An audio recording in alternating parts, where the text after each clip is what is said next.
Buenas tardes a todos. Hoy vamos a estar, como siempre, comentando algunas cosillas sobre deporte y tal. En un momento que no se me hayan desconectado los cascos.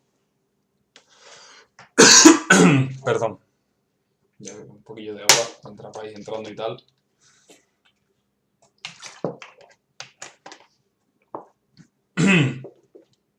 Y bueno, como decía, hoy vamos a estar tratando, como siempre, algunos temas que tienen que ver con el desempeño en el ámbito deportivo. Confirmadme, como siempre, que se ve todo más o menos bien. Vamos, todo en este caso lo estoy yo. Después ya habrá vídeos y tal, como siempre. Y bueno, vamos a ir haciendo un poquito de tiempo mientras termino de configurar las cosas para que vayáis entrando.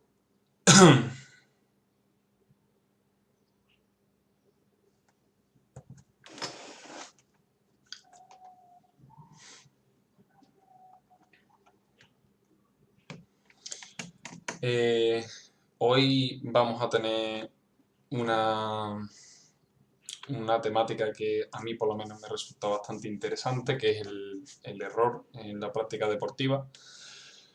Y vamos a empezar partiendo de la base de la frase típica o de los estereotipos típicos que hay sobre estas cuestiones en la mayoría de gente.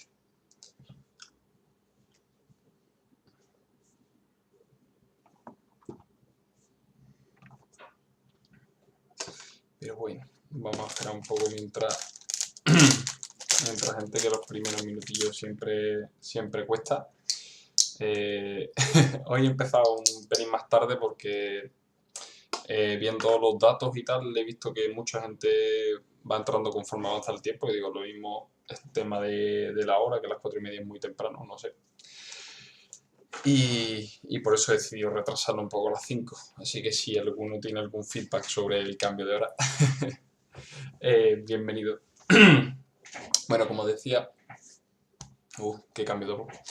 Como decía, hoy vamos a estar trabajando sobre el error en la práctica deportiva, los mitos y las frases hechas que comenta, pues digamos, la población general o la mayoría de deportistas, y cuál es la realidad detrás de eso, cómo se pueden aprovechar para buscar la mejora y el rendimiento en general, que es lo que deben buscar la mayoría de deportistas. Y, y bueno, mientras está llegando la gente, comentaros... Efectivamente, dejo tiempo para la siesta para quien pueda dormirla o quiera. Eh, Comentar también que los streaming pues van a seguir de momento, y el siguiente tema muy probablemente sea sobre lo que la gente pues, denomina, o que tiene muchos nombres, momentum o flow o la zona, o como queráis llamarlo, porque tiene muchos nombres distintos, que es un poco el estado al que llegan algunos deportistas en momentos de concentración extrema, digamos, en el que uno tiene la sensación como de que todo le sale bien, de eso, como casi de omnipotencia a veces, ¿no? De eso va a tratar el próximo streaming, que seguramente será el jueves. Hoy, como ya he dicho, vamos a tratar del error en el deporte, el error en la práctica deportiva y cómo sacarle partido. Y bueno, vamos a ir empezando ya que veo que habéis ido entrando gente. Como siempre, todo feedback que queráis dar es bienvenido. Encantado de escucharos, de resolver preguntas y de debatir y de comentar. y, bueno, vamos a ir empezando, y lo dicho, cualquier cosa que queráis comentar, me la comentáis. Errores, ¿vale? El título lo dice todo, creo. Un poco sensacionalista casi, pero es bastante ilustrativo de lo que quiero comentar, y es que de los errores se aprende o no, es el título que le he puesto. ¿Por qué le he puesto este título? Porque, como he estado diciendo antes, mucha gente utiliza este tipo de frases hechas, ¿no?, como una forma de hacer más soportable o de atenuar el impacto que puede tener una derrota, un mal rendimiento o cualquier cosa de este aspecto, ¿no? Con estas frases hechas de que de los errores se aprende. lo que yo quiero comentar no es, digamos, totalmente contrario a esta frase hecha de que de los errores se aprende y de todo se aprende y estas cosas que se dicen cuando uno pierde, sino que va más por el sentido de que los errores, es decir, fallar en sí mismo no hace que aprenda. La frase de los errores se aprende es mentira, en tanto en cuanto por fallar mucho no sabes más. Uno puede estar fallando mucho tiempo y seguir cometiendo exactamente siempre los mismos fallos. Ya vamos a ir desarrollando este tema conforme vayamos avanzando. Pero lo que quiero decir con eso es que la frase de los errores se aprende es una verdad a media, porque de los errores se aprende si utilizas la información que te da ese error para evolucionar tú y dejar de cometerlo. Pero si esperamos que por fallar simplemente vayamos aprendiendo, probablemente el aprendizaje sea tan lento que sea prácticamente nulo o directamente sea inexistente. Para el tema de hoy, como en casi todos los días que hacemos streaming, pues voy a ir poniendo una serie de vídeos y tal para hacerlo un poco más entretenido y contando historias de deportistas y cosas así. Siento como siempre las múltiples referencias baloncestísticas porque es el deporte que más conozco, como ya os he dicho. Y, y de esto que estamos hablando, de cómo por errar mucho no se mejora o no necesariamente se mejora, pues he traído un ejemplo, un caso. Estoy probando configuración OBS, así que si en algún momento me veis así un poco que estoy intentando meter cosas de forma que todo vaya un poco más fluido y mejor para vosotros en general, que no se vea las pantallas estas duplicadas y tal. Y, y vale, el ejemplo es de Andre Jordan. De Andre Jordan, ¿vale? Es este señor de aquí, el de las botas rojas, que es muy alto. Este hombre es un jugador que antes estaba en Los Ángeles Clippers, ahora está en New York Knicks, equipos de la NBA, no es relevante. Y que, entre otras cosas, aparte de porque tiene un físico espectacular, es muy alto, muy fuerte, es relativamente rápido, o sea, es un tío que tenía bastante potencial y tiene bastante potencial. Pero sobre todo hubo una época en la que se le predisponía o se le presuponía más potencial del que después ha terminado desarrollando. Y una de las trabas que él ha tenido a lo largo de su carrera es los tiros libres. Es un jugador muy alto, que eso suele dificultar a la hora de tirar tiros libres, con los brazos muy largos, que también lo complica un poco. Y como vais a ver ahora en el vídeo, el que sepa algo de baloncesto, la mecánica de tiro que tenía es horrible. ¿Por qué he usado este ejemplo? Porque en este caso de Andre Jordan, bueno, este vídeo que vais a ver es enero de 2017. De Andre Jordan no sé cuánto tiempo llevaría siendo profesional, pero probablemente como 7, 8 años podría llevar fácilmente en la NBA en esa época. Y en este apartado concreto, en el de los tiros libres, durante todos estos 7, 8, incluso hasta el año siguiente, hasta 2018, seguía manteniendo exactamente los mismos problemas. Seguía haciendo la mecánica igual, seguía fallando una bestialidad de tiros libres. Tanto que llegó un momento en el que los equipos rivales le hacían faltas intencionadas, faltas queriendo, para que él tirase tiros libres, porque tenía en torno a un 43% de acierto, que es un porcentaje terrible, es decir, falla la mitad de los que tira, más de la mitad de los que tira, en tiros que en teoría son gratis, son un regalo por recibir una falta. Entonces, pues la gente les hacía falta porque perdían posesiones de balón, perdían ataques porque este señor no sabía tirar tiros libres, con lo cual empezó a jugar mucho menos tiempo, en fin, tuvo muchas repercusiones para su carrera este tema, ¿no? Sin embargo, como he dicho antes, no por fallar mucho se aprende. Si uno no se empeña en utilizar esos errores como una fuente de información de la que sacar los aspectos que puede mejorar realmente. Ahora vamos a ver un vídeo, el vídeo en el que de Andre Jordan pues tiene, como hemos dicho, un par de tiros libres ahora y vais a ver la técnica que tiene, que para el que sepa de baloncesto, la técnica de tiro que tiene es terrible, o sea, tirar desde arriba con los brazos totalmente estirados, tira prácticamente en horizontal, no le da ningún tipo de arco a la bola. Como veis ahí se ríe y hace, pero mirad la desviación, ¿vale? Este es un ejemplo concreto de una vez en la que tiró 2 tiros libres y no es que no metiera ninguno de los dos, es que no tocó el aro en ninguno de los dos. lo cual es una locura. Para el que no sepa de baloncesto, una cosa como la que está haciendo DeAndre Jordan ahora mismo, ese tiro libre y el anterior, son, son cuestiones que en una liga municipal, una liga de pueblo, de gente que sabe jugar poquísimo, esto que ha hecho él es motivo de risa, de que la gente se ría de lo random que es que alguien haga esto, ¿vale? Y lo está haciendo en la NBA. ¿A dónde es a lo que quiero llegar? Pues DeAndre Jordan estuvo, que es este jugador, por si alguien se lo había olvidado, estuvo cometiendo este tipo de errores durante muchísimo tiempo, ya os digo, 8 o 9 años cometiendo el mismo error y sin ser capaz de desarrollar su juego. ¿Qué pasó? A partir de la temporada pasada, de la última temporada, o sea, 2018-2019, si no recuerdo mal, empezó a trabajar sobre su mecánica en tiros libres, que era lo que le provocaba fallar tantísimos tiros libres y que su valor como jugador hubiera bajado brutalmente.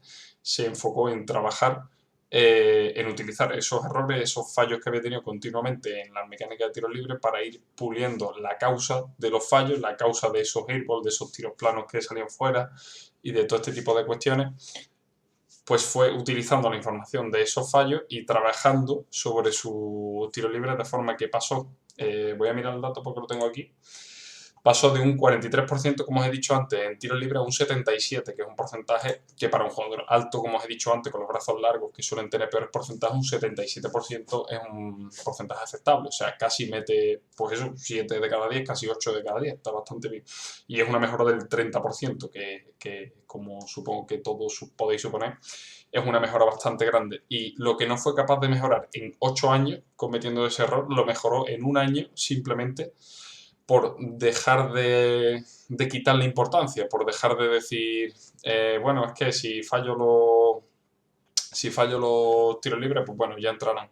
Pasar de esa mentalidad a la mentalidad de analizar la situación y sacar partido de ella, sacar información, es lo que hizo que toda la mejora que no consiguió en 8 años la consiguiera en una temporada. ¿De acuerdo? Perfecto. Pues pasamos al siguiente vídeo. En general, cuando la contraparte, digamos, al ejemplo que os he puesto de Andre Jordan, sobre todo en el último año, está un poco el enfoque habitual que hay acerca de los errores en el deporte. ¿Vale? Cuando uno la lía como deportista y tiene entrenador, lo normal es que se produzca uno de los dos casos. Uno es el que ya hemos mencionado, que es el simplemente decir no pasa nada, de los errores se aprende, todo no sé qué, no sé cuánto, que es totalmente quitarle importancia al fallo y confiar en que va a mejorar por sí mismo o porque te ha pasado y como te ha pasado, pues no te va a pasar más o te va a pasar menos. Lógica que, como ya hemos visto antes, pues no se termina de aplicar mucho. Sin embargo, la otra vertiente que hay, la otra forma que tienen muchas veces los entrenadores de afrontarlo es precisamente la contraria, que es poniendo el foco completamente en el propio fallo, en el propio error. ¿A qué me refiero con esto? A que en el caso, por ejemplo, que hemos visto de Andre Jordan, sus entrenadores o él mismo, porque también es una cosa personal del propio jugador, se enfocara más en que estaba fallando tiro libre, que probablemente es el enfoque que tenía antes, en estos 8 años los que no mejoró nada, que se enfocara más en el fallo en sí mismo, es decir, en estoy fallando tiros libres, que en por qué estoy fallando tiros libres voy a modificar las cosas que me llevan al resultado negativo, en vez de enfocarme en el resultado o la acción propiamente negativa. Para esto he traído un vídeo del entrenador del Sporting, no sé si sigue, porque como he dicho de fútbol, pues tampoco manejo muchísimo, y menos a nivel del Sporting, con todo mi respeto a la gente del Sporting. Y es el entrenador, pues simplemente haciendo una corrección en entrenamiento. Esto he puesto este ejemplo como hay 10.500 por cualquier lado, simplemente es porque es el que me he encontrado pues así buscando por internet.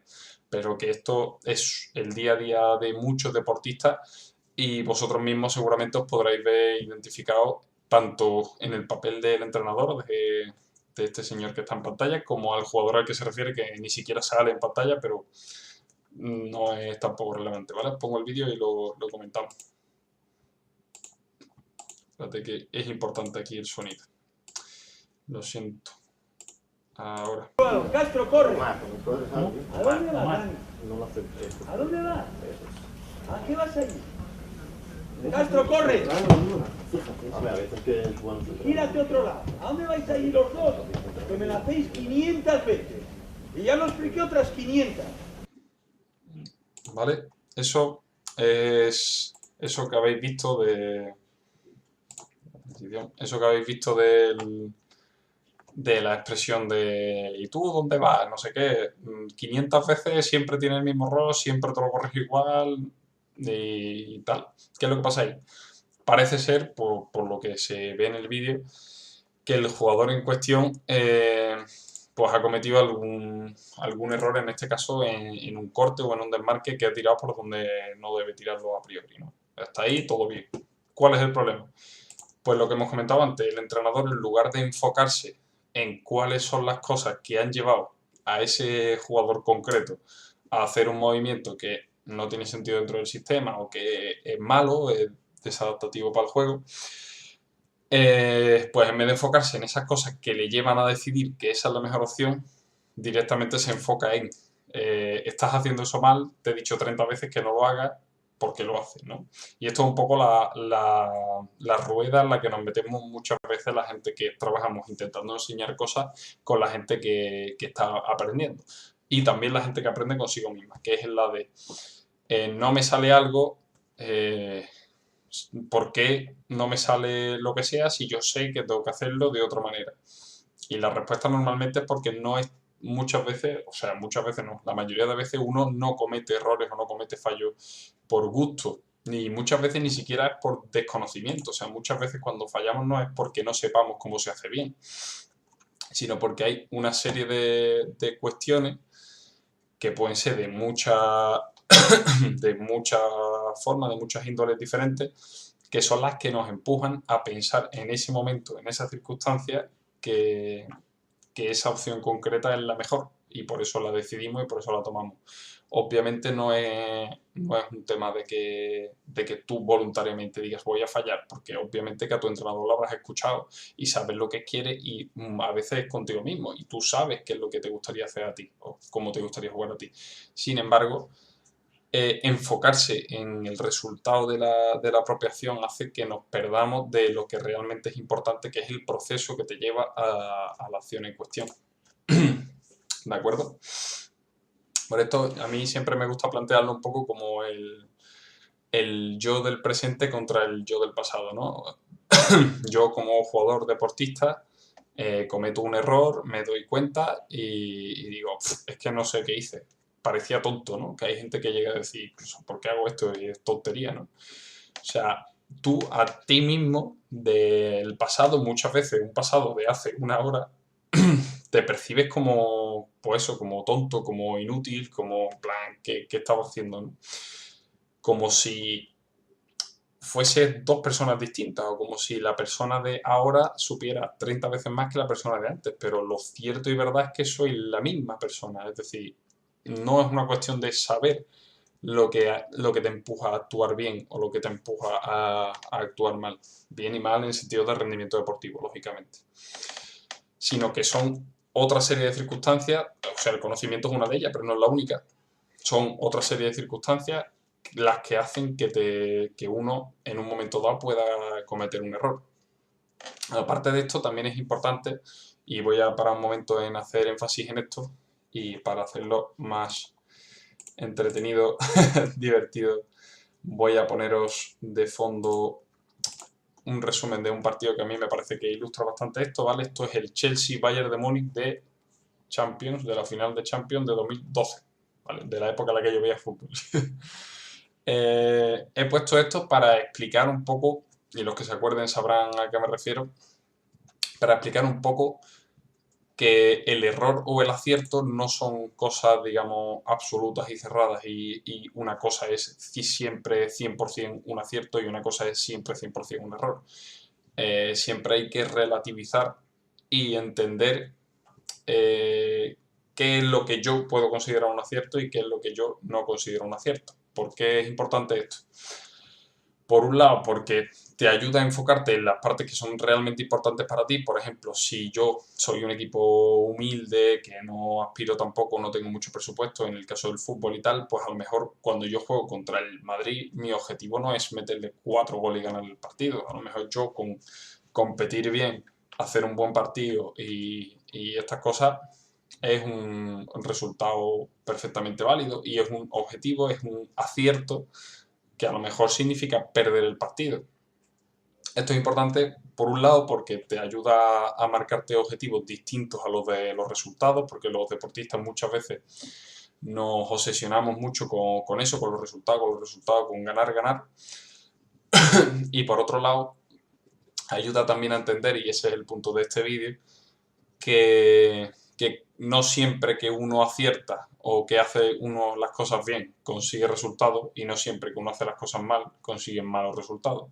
¿Por qué he puesto este ejemplo?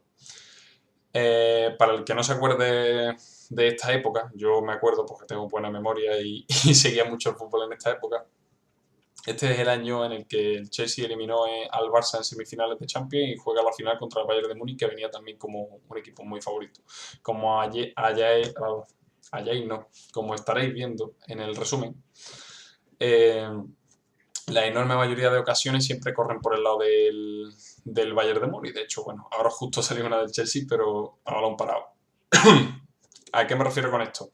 En esta época el Chelsea llevaba, no sé si eran 2, 3, 4 años en los que estaba compitiendo muy bien. De hecho, habían hecho buenos papeles en Champions y tal, jugando bien, pero nunca habían conseguido dar el último paso, digamos, que es ganarla, ¿no? Y este año, sin embargo, que estaban teniendo un juego más trabado, no estaban jugando tan fluido y tal, no eran un equipo potente que tú los vieses jugar y dijeras que bien jueguen. Sin embargo, este año, que precisamente probablemente fuera el que peor estaban jugando de los últimos, es el año que ganaron la Champions contra el Bayern de Múnich. El Bayern de Múnich, que también está jugando muy bien, como estáis viendo, tuvo más ocasiones, tuvo en general más dominio del balón y todo esto. Sin embargo, como he dicho, hay que entender que no siempre que uno hace las cosas bien consigue el resultado que busca y no siempre que hace uno las cosas mal pues consigue un mal resultado. Hay veces que uno hace cosas malas y por lo que sea la situación empuja a que las conclusiones o los resultados sean buenos. Esto, como ya digo, se ve aquí, aunque también hay que entender que esto un partido de fútbol pues tampoco es como que un equipo lo haga todo bien y otro equipo lo haga todo mal, ¿no? Probablemente el Bayern cometirá errores que son de los que se aprovecha un poco también el Chelsea y tal, ¿no? Pero, pero refiriéndome precisamente a eso, como leyendo globalmente el partido, al final sí que resulta que el equipo, y esto en fútbol pasa mucho y la gente que sigue el fútbol lo tiene muy presente y lo comenta muchas veces. Bueno, el partido sigue y quedan 1-1 y en los penaltis gana el Chelsea. La gente que sigue el fútbol siempre dice esta frase típica, ¿no? de que injusto es el fútbol y realmente no es un tema de justicia o injusticia, porque como hablamos para los que vierais en el streaming de reificación y mérito y estas cosas, la justicia es otro de esos conceptos. No es una cuestión de justicia, no hay nada justo en el deporte, las cosas pasan como pasan. Y lo que pasó aquí fue que el Chelsea consiguió ganar. El Bayern tenía más probabilidades de ganar, pero se cumplieron las probabilidades menores que eran las de que ganara el Chelsea. Sin más, se asume y en el caso del Bayern pues, tocaría hacer autocrítica y este tipo de cosas. Perdón. Aparte de lo que hemos comentado de cara a la final de la Champions, que es lo que acabamos de ver, de cómo diferenciar qué es lo que yo busco, cuál es el resultado que yo busco de los resultados en sí mismos que te da el propio deporte, también es importante de cara a estos objetivos que nos podemos marcar nosotros, de cara a qué es para nosotros un acierto o un error. Mi recomendación es siempre marcarlos de antemano, antes de la competición, ¿de acuerdo? Porque si no, nos vamos a ver después, digamos, modificado por la experiencia que haya durante el partido, durante la competición. Por eso hay que ponerlos de antemano de cara a tu poder contrastar lo que has hecho en el juego con lo que tú pensabas hacer o con los objetivos que tú tenías. Si no haces esto, pues como ya te digo, puedes caer en modificar después y leer las cosas de una manera pues más negativa, por ejemplo, si has perdido, aunque hayas hecho un buen partido, en fin, que te lleva a cosas que no, a lecturas que no son beneficiosas normalmente. Entonces, lo que recomiendo siempre es que se hagan los objetivos de antemano, los objetivos de la competición, y que sean lo más concreto posible sobre el tema que sea. Si el tema es que el equipo tenga posesión de balón, porque yo considero como entrenador que la posesión de balón nos hace mucho bien y solemos ganar los partidos los que tenemos más, y mi objetivo es tener posesión de balón, pues si mi equipo consigue tener una posesión de balón que yo considero buena, aunque hayamos perdido, el objetivo que yo he marcado se ha cumplido y nosotros hemos hecho lo que estaba en nuestra mano, entre comillas, por ganar el partido a través de ese objetivo. Si no se puede, no se puede. No hay ningún objetivo que garantice, como ya he dicho en muchos otros streaming, el 100% de efectividad. Y en el deporte los resultados al 100% no existen de nunca. ¿De acuerdo? ¿Qué significa esto entonces? Que lo de siempre, que bueno, pues si hacerlo bien no me garantiza nada, ni hacerlo mal tampoco, pues que pase lo que tenga que pasar y yo no tengo por qué trabajarme los errores ni nada, no sé qué, ¿vale? No es así, como probablemente muchos hayáis podido ir deduciendo. De hecho, el ejemplo de Andre Jordan, el primero que puse, lo he puesto precisamente por eso, de una persona que cambia, entre comillas, su mentalidad porque tenemos en la cabeza como que es muy sencillo trabajarse los errores propios, pero realmente muchas veces es difícil salir de los hábitos propios y salir de las cosas a las que estamos acostumbrados a hacer para hacer otras distintas, por mucho que sean mejores y que incluso nos den mejores resultados. Porque además pasa una cosa, y es que cuando uno mete un cambio en deporte, normalmente al principio funciona peor, aunque sea una cosa que está mejor hecha, porque simplemente estás acostumbrado a funcionar de la otra manera. Por ejemplo, en baloncesto, cuando alguien cambia la mecánica de tiro, se nota que aunque sea mejor mecánica, al principio falla más, porque está acostumbrado a tirar de la otra manera, así de simple. Esto, la gente que juguéis al LoL, a Counter, a estas cosas, lo habréis notado mucho también, pues típico que te compras un ratón nuevo o cualquier cosa nueva, la pantalla más grande, te sube la sensibilidad del ratón. Son cosas que en teoría son mejores, pero hasta que te acostumbras juegas peor, aunque sean positivas. Y esto es una barrera realmente complicada para los deportistas, porque como hemos dicho en todos los streaming, los deportistas normalmente están muy enfocados a conseguir resultados, a ganar, porque su vida, sobre todo la de los profesionales, su vida es la competición, y la competición es ganar. Entonces ellos están muy enfocados en eso, y cuando algo les reporta primero pérdida, aunque después les vaya a reportar beneficios, les cuesta muchísimo trabajo afrontarlo. Y por eso es tan meritorio lo que hizo de Andre Jordan y otros muchos jugadores que podría haber puesto de ejemplo. Ahora, con respecto a esto, os voy a poner otro ejemplo, baloncesto otra vez, que es el de Russell Westbrook. ¿De acuerdo?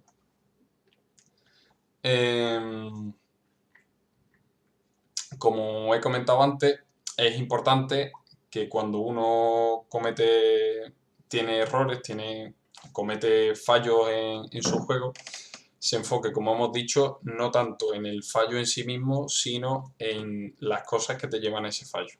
Pues de ahí que utilice el ejemplo de un jugador de baloncesto que es Russell Westbrook, que es este señor, el del 0, que además juega en mi equipo favorito, los Oklahoma City Thunders. y es un jugador al que se le achaca mucho, y con razón, que toma muy malas decisiones en los finales de partido. ¿De acuerdo? ¿Qué es lo que pasa? Que él muy a menudo sigue jugándosela, sigue tirando, sigue forzando mucho situaciones que no son favorables para él. Para que entendáis, digamos, un poco el punto. Este jugador, Westbrook, el 0, es un jugador base, o sea, un jugador bajito, que tiene un físico espectacular, lo cual le permite ser muy bueno en situaciones de cerca del aro. O sea, muy rápido, entonces él busca romper a la defensa e intentar soltar una bandeja todo lo cerca del aro que pueda, o incluso un mate, porque ya os digo que es muy explosivo y muy físico. ¿Cuáles son las cosas en las que más flaquea Westbrook, en el tiro, normalmente. Porque no es un buen tirador y sobre todo selecciona muy mal las situaciones de tiro.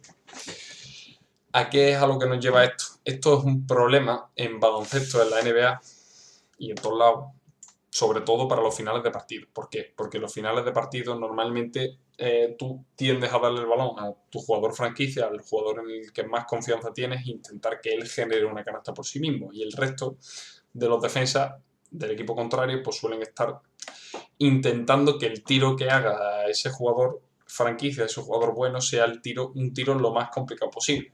Entonces, normalmente los jugadores que no tienen buen tiro o buena capacidad de crearse un tiro exterior lo tienen complicado porque cerca del aro es muy difícil tirar un tiro para ganar un partido. No te van a dejar que hagan una bandeja normalmente.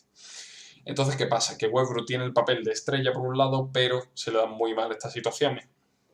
¿Qué podría hacer? Pues si tu error en este caso es que tomas malas decisiones o tomas malos tiros en los finales de partido, pues podría hacer muchas cosas. Por ejemplo, es obvio, y ya os voy poniendo el vídeo para que lo vayáis teniendo de fondo, es más que obvio que Westbrook en estos finales de partido, Westbrook en general es un jugador con un nivel de actividad muy grande, muy intenso, muy rápido, muy fuerte, muy acelerado siempre.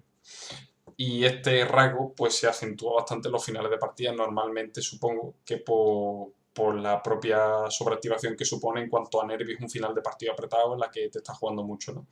Y eso le lleva a tomar, como veis, tiros que son realmente difíciles, o sea, son tiros desde muy lejos, con defensa, viniendo en carrera, son tiros que solo los mejores jugadores o algunos de los mejores jugadores de la NBA tirando, o sea, de los mejores tiradores, serían capaces de anotar e incluso no serían tiros de buen porcentaje. Sin embargo, donde está el punto de todo esto que estamos comentando, mira, el tiro que pega ahí va absolutamente acelerado y descontrolado.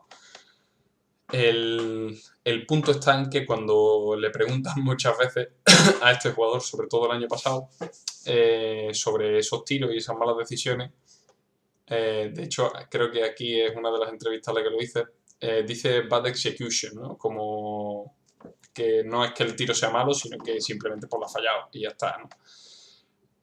Lo que nos habla un poco de lo que hemos comentado antes, es decir, ante un error que es pues un tiro como el que va a jugar ahora, por ejemplo, en vez de... Y fijaos que todavía tenía 6 segundos en el reloj, o sea que no estaba ni terminado el partido. Nos lleva a pensar que ante un error que además tiene continuo, o sea, no es una cosa que le haya pasado una vez, es una tendencia, o sea, es una cosa que le pasa muy habitualmente. Su reacción, en lugar de enfocarse en las cosas o las situaciones que le llevan a ese punto, a ese estar excesivamente activo, arriesgar demasiado en sus tiros, jugar jugadas que no son favorables para él, en lugar de centrarse en las cosas que le llevan, como eso, como hemos dicho, como la sobreactivación, su falta de capacidad de crearse buenos tiros en esas situaciones y tal, en vez de enfocarse en eso, se enfoca en bad execution, que es como decir, bueno, la he fallado, si lo hubiera metido todos estaríais conmigo, ¿no? Y en parte es verdad, o sea, los deportistas se enfocan mucho en eso porque es cierto que un tiro malo, si entra, nadie va a decir que es un tiro malo normalmente. Sin embargo, cuando lo fallas, pues sí que te llegan las críticas. El problema es que tú como deportista, si solo te enfocas en el resultado, número uno, vas a estar, entre comillas, alimentando todo ese feedback que te llega de fuera, porque la mayoría del feedback que te llega de personas en torno al deporte, sobre todo si eres profesional como en el caso de esta gente, de periodistas, incluso muchas veces entrenadores, compañeros, es feedback que va a ir sobre resultados, ¿no? Y si tú también te enfocas exclusivamente en los resultados, va a hacer que te cierres y que solo seas capaz de ver esa parcela, como es el caso que le pasa a Westbrook. Él solo se cierra en si el tiro ha entrado o no ha entrado.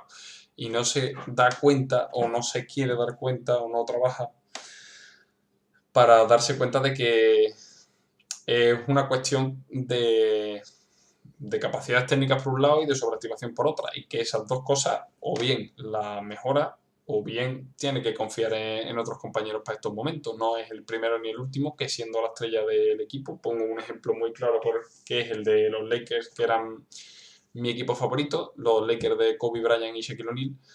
En ese momento la estrella del equipo era Shaquille O'Neal, porque Kobe todavía era más joven, y la estrella era Shaquille O'Neal. Shaquille O'Neal era el tío que se metía 40 puntos y 20 rebotes y hacía auténticas barbaridades. Pero si el partido estaba apretado, el balón lo jugaba Kobe Bryant, porque Shaquille O'Neal, para que no lo conozca, pues un jugador muy grande, muy fuerte, pero un jugador que en general es lento, no se va a sacar un tiro así con un tiro complicado, con espacio, sino que un tío que juega muy cerca del aro. Entonces, lo que os he dicho, al final del partido las defensas se cierran, le van a hacer falta, le van a pegar, y eso pues no te conviene en un final de partida. Entonces, pues él y el equipo confiaban en otro jugador que no era el jugador estrella o el más estrella de todos, que será Shaquille O'Neal, pero sin embargo era el más indicado para estas cuestiones. Te leo un momento, Brian. Puede ser que tenga mucho ego y no quiera reconocerlo, de ahí que no quiera mejorarlo o él cree que no necesita mejorar, ¿no? Pues es una de las teorías que comenta la mayoría de la gente. El hecho de que él, además se le dice mucho tanto de esto como el tema de los triples dobles, que es un jugador que intenta acaparar muchas estadísticas. La gente le achaca mucho eso, que su ego hace que él intente hacerse un jugador grande en base a eso, a acumular estadísticas, a acumular highlights o momentos importantes, épicos y tal, y no es capaz de priorizar lo que le viene bien al equipo, y casi que prioriza más lo que le viene bien a él. Así que sí, probablemente tenga mucho que ver con lo que tú me estás comentando. Por un lado que no quiera mejorarlo, por otro lado que tampoco sepa o tenga muy claro cómo, y porque ya te digo, si no es capaz de mejorar esas cosas, las otras opciones dan paso al lado, que es lo que ha pasado este año un poco, porque ha llegado otro jugador que también es bastante estrella y en él sí que ha confiado un poco este papel. Pero al final lo que tiene que hacer, digamos, es confiar en otra persona y delegar en otra persona, y hay gente que por lo que tú dices, Brian, o por otras cosas, pues no son capaces de delegar porque no confían, porque piensan que ellos son mejores que nadie puede hacer eso mejor que ellos y tal, y no son capaces de centrarse en todas las cosas, como hemos dicho hoy muchas veces, en todas las cosas que son las que le llevan a ese error. Con respecto a esto, un ejemplo que quería comentar, esta vez de ejemplo bien hecho, es el ejemplo y en este caso tiene más mérito por lo que os voy a comentar ahora, es el ejemplo de un equipo entero esta vez, bueno, de un entrenador y su equipo, Brad Stevens, entrenador de los Celtics, de los Boston Celtics. Os cuento un poco historia. Los Celtics están jugando ahora mismo las semifinales de conferencia contra Milwaukee Bucks, ¿vale? Dos equipos de la NBA. Datos importantes para entender el ejemplo.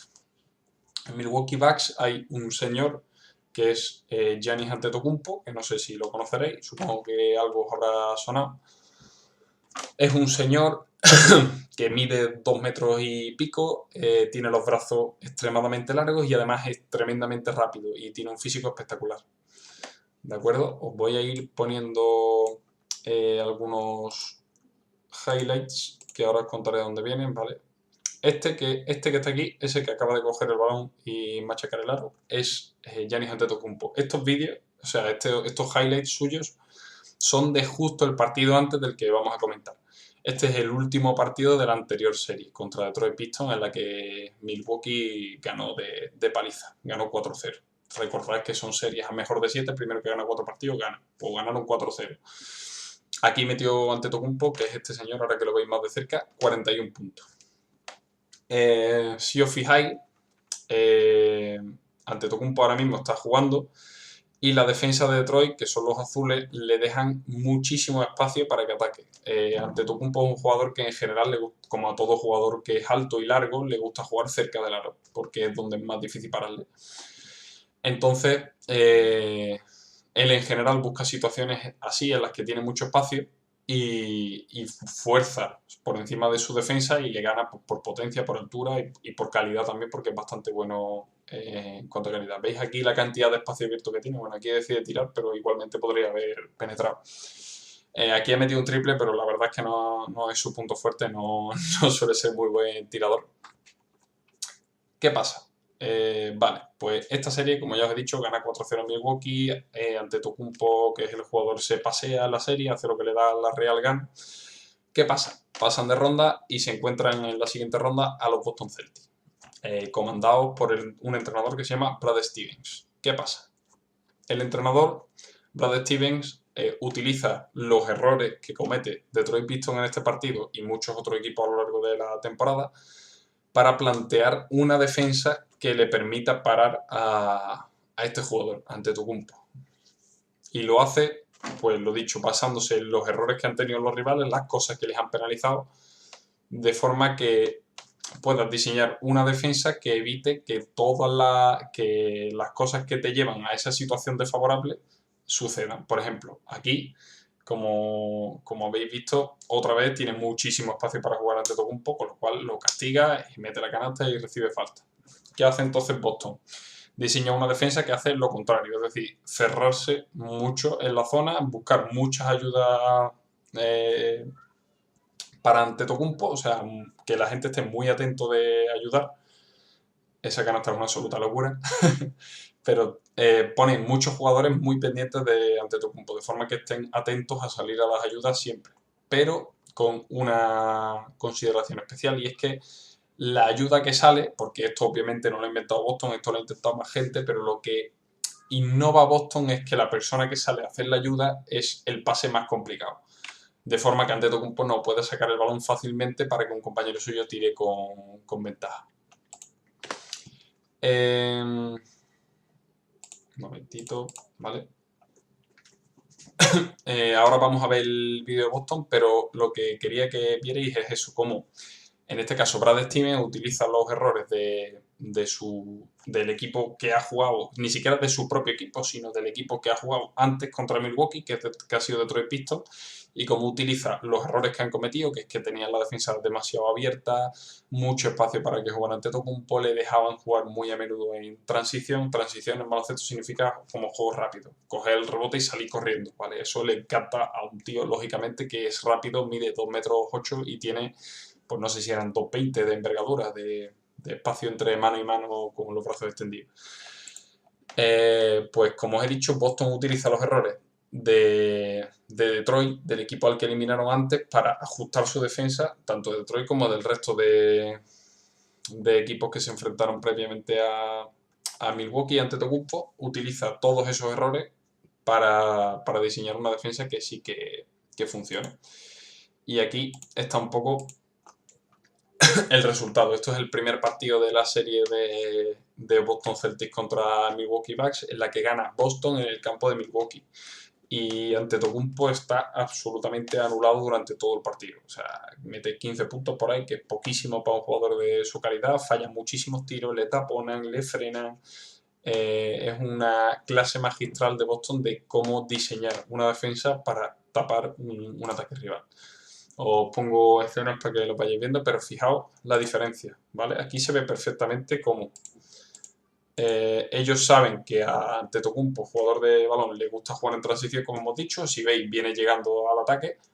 1, 2, 3, 4 jugadores que están pendientes de cerrarle por si penetra, por si se va. ¿Vale? Esa es la diferencia. Se va de uno, pero hay otro. Tapón de Horford, en este caso. Pues esa es la constante que se mantiene durante todo el partido. Su forma es cerrar la defensa muchísimo, de forma que no le permite ninguna canasta fácil nunca a Antetokounmpo. En este caso es Middleton, que se va a Antetokounmpo, pero fijaos como esta me hace mucha gracia en particular, porque fijaos como este hombre, el de negro que está detrás del que se cae, que es Marcus Morris, se salta al rival literalmente para cerrar el espacio de Antetokounmpo. O sea, le da igual exactamente todo. Ellos tienen toda la pinta de que Brad Stevens, que es el entrenador, les ha dado una orden muy clara, y es que cada vez que Antetokounmpo pise la zona hay que cerrarle, todo el mundo. Todo el que pueda cerrarle, que le cierre. Y eso es lo que han estado haciendo durante todo el primer partido, es lo que les ha dado la victoria tan contundente y tan fácil. Veis ahí como este jugador se cierra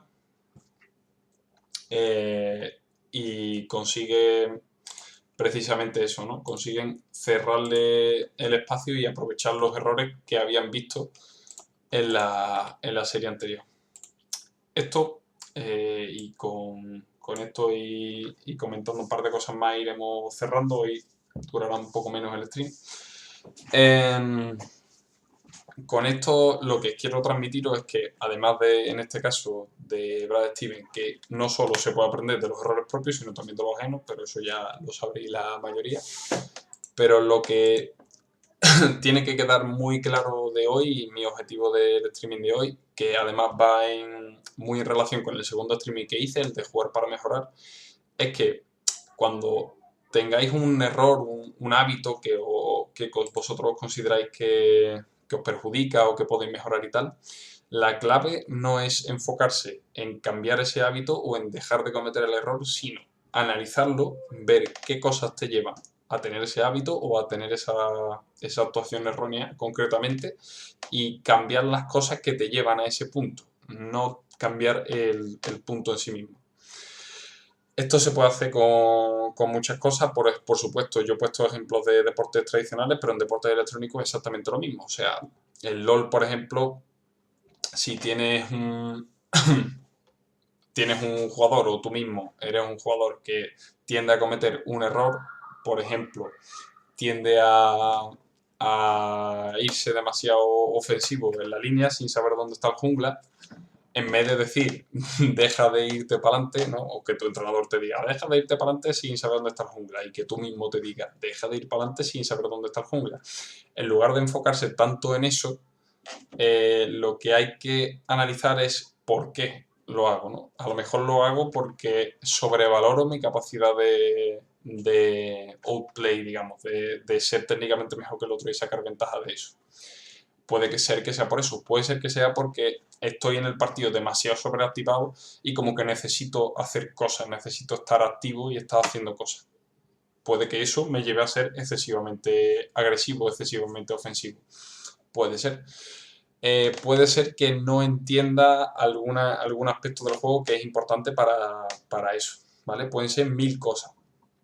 Y son esas cosas las que cuando se cambien van a hacer que uno mejore ese hábito o mejore o deje de cometer ese error, ¿no? Que ya que hemos empezado hoy con la palabra error, de aprender de los errores se aprende o no, pues precisamente eso, el aprender de los errores no depende de fallar ni de fallar mucho, depende de la cantidad de información que tú seas capaz de sacar de ese error. ¿Qué quiere decir? No enfocarse en el propio error, porque cuando uno falla, lo que suele pasar tanto en deporte tradicional como en electrónico es que, por ejemplo, yo cometo un fallo, estoy hablando con mi compañero a final de partido y le digo, tío, no vea la que he liado en esta situación, tal, no sé qué. Y lo que hago es dar vuelta sobre el fallo, sobre el resultado del fallo, por así decirlo. En plan, si yo, por ejemplo, juego baloncesto y he fallado 2 canastas muy claras, 2 bandejas, estoy diciendo, tío, no veas las bandejas que he fallado, ¿eh? Sí, tío, es que no puedo fallar las bandejas esas, es que no sé qué. ¿Qué estamos haciendo ahí? Lo que estamos haciendo es alimentar el problema, o sea, le estamos dando más carga emocional al problema de forma que se va a hacer más importante para mí, pero no lo estoy solucionando, ni me acerco a solucionarlo. Entonces, ¿qué es lo que tengo que hacer? Pues si yo considero que estoy fallando demasiados tiros sencillos, ¿qué tengo que hacer? Analizar la situación. ¿Por qué estoy fallando esos tiros? Pues puede ser porque me relaje demasiado, porque es tan fácil que me pongo a buscar a ver si hay alguien que me esté trampeando y no me termino otra vez y me sale mal. En fin, lo dicho, la clave es buscar los motivos, las situaciones que te empujan a cometer ese tipo de fallos. Te leo, Brian. La confianza en sí mismo puede acabar en eso, al menos eso creo, o el exceso de confianza. Sí, claro, en el caso, por ejemplo, que hemos puesto antes, también te puede llevar el exceso de confianza a eso, en ambos. Pero eso, lo importante es no centrarse en el fallo en sí mismo, sino en las cosas que te hacen fallar. Y esas cosas son las que hay que concentrarse en cambiar. Y esto tenéis que hacerlo. Y con esta pequeña reflexión acabo hoy. Esto tenéis que tenerlo claro, tanto jugadores que estéis viendo esto, que os llegue después, como entrenadores, como todo el mundo que trabaje en aprendizaje, básicamente, pero en el caso del deporte, pues más concreto. Cuando estéis dando una corrección, recibiendo una corrección o intentando corregiros a vosotros mismos, siempre, siempre, siempre intentad sacar del error que hayáis cometido los motivos y modificar y trabajar sobre los motivos, no sobre el hecho y el error en sí. Para terminar, quería comentar una cosa que he visto por Twitter antes que me ha hecho gracia y que ilustra un poco esto y que tiene que ver con el segundo streaming, que os emplazo a verlo, el de disfrutar, o sea, jugar para mejorar. Que tiene que ver con lo que os comento de no fijarse en el error en sí, sino en los motivos que te empujan al error y trabajar sobre ellos, que es sobre... No tengo el tip por aquí, pero bueno, lo comento que es fácil. Es que he visto que en una autopista que hay en Australia es un país muy grande y que por algunas zonas está muy despoblado, ¿no? Entonces hay carreteras muy largas en las que no hay absolutamente nada en kilómetros y kilómetros. Y he visto que han puesto como una serie de señales a lo largo de la carretera que hacen como un trivial. En plan, tú vas conduciendo y ves un cartel en el que pone una pregunta y tú pues la ves, estás pensando sobre la pregunta y 1 kilómetro más adelante o 2 kilómetros más adelante, no sé cuánto es, pero más adelante está la respuesta a la pregunta del trivial, ¿no? Entonces, ¿para qué es esto? La idea de esa campaña, de esa acción, es que la gente no se quede dormida conduciendo en carreras, o sea, en carreteras tan monótonas, en carreteras en las que no hay absolutamente nada. ¿Cuál sería el error en este caso? Dormirse al volante, porque puede provocar que te mueras muy fuertemente además. ¿Qué hacemos? ¿Ponemos carteles que digan no te duermas? No tiene ningún tipo de sentido, ¿no? Porque esos carteles no van a hacer menos monótona la carretera, ni van a cambiar nada en mí. O sea, yo no quiero dormirme, yo no me duermo porque yo quiera. ¿Qué hacemos entonces? Pues, ¿qué cosas pueden llevar a que una persona se duerma al volante? Pues la falta de sueño, tal, no sé qué, no sé cuánto, que son cosas en las que, en este caso, el gobierno de Australia pues no puede hacer nada, pero una de las causas que puede provocar que te entre sueño es el aburrimiento. ¿Qué hacemos? Pues intentamos poner algo que no sabemos si funcionará mejor o peor, pero es un intento de actuación. Intentamos poner algo que haga que la gente se aburra menos. Aburriéndose menos la gente, reducirá el riesgo de que la gente se quede dormida al volante. Y esa es la otra muy buena iniciativa, efectivamente, Dani, sería poner secreto al biberón en la autopista y ahí no se duerme nadie. Pero es la cosa, no enfocarse en eso, en no... Y esto se aplica a todo, en este caso no te duermas al volante, pero estamos hartos de ver consignas de no fumar, no beber, no sé qué, ¿vale? Siempre, siempre, siempre, y esto lo dejo como reflexión final para que cada uno lo piense un poco en casa para consigo mismo. Cuando queráis corregir algo, que algo cambie, no os fijéis tanto en eso en sí y en decirlo, porque con decirlo no va a servir normalmente, sino en las cosas que llevan a ese hecho a ocurrir, al hecho de dormirse al volante, al hecho de liarla en un partido de fútbol, al hecho de fumar en el caso de que seáis fumadores e intentar trabajar sobre las cosas que te llevan a ese acto y no sobre el acto en sí. Con esta reflexión, que espero que os sirva, pues os agradezco a todos como siempre que andéis por aquí por el streaming. Gracias por pasaros, gracias por comentar, por el follow, que hoy he tenido uno. Y nos vemos en el siguiente. Ya os digo, el jueves seguramente haya streaming y trataremos sobre momentum o flow en el juego, como quieras llamarlo. Ese estado, digamos, que puede alcanzar algunos deportistas a veces en el que sientes que todo va mucho más fluido, por eso se le dice flow. Y todas las cosas te salen bien y tomas mejores decisiones y todo este tipo de historia, ¿vale? De eso seguramente vaya el siguiente. Si tenéis ideas sobre cualquier otra cosa que queráis que hablemos o lo que sea, o se debata, sin problema, me la decís por Twitter, @kini_galez y la comentamos cuando queráis y trabajamos sobre ella. Deciros también por último eso, que pronto habrá algunas novedades sobre el streaming que espero lo hagan un poco más atractivo y más entretenido. Y nada, lo dicho, muchas gracias por estar ahí y nos vemos en la próxima. Adiós.